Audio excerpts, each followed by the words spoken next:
বাড়িতে বাবা মাংস আনলে আমি কিন্তু প্রায় সময় অল্প করে একটা মাংসের টুকরো তুলে রেখেই দিই নিজের মতো রেসিপি বানানোর জন্য। সেদিনে আমি ধনিয়া চিকেন বানিয়েছিলাম।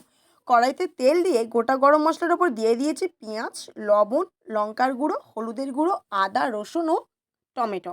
ব্যাস, এবারে মশলাটাকে ভালো করে কষিয়ে নিয়েছি। এবারে আমি ওর ওপর দিয়ে দিয়েছি মাংসের টুকরোগুলো, একটু নেড়েচেড়ে নিয়ে দিয়ে দেব আগের থেকে বেটে রাখা ধনে পাতা, কাঁচা লঙ্কা এবং আদা।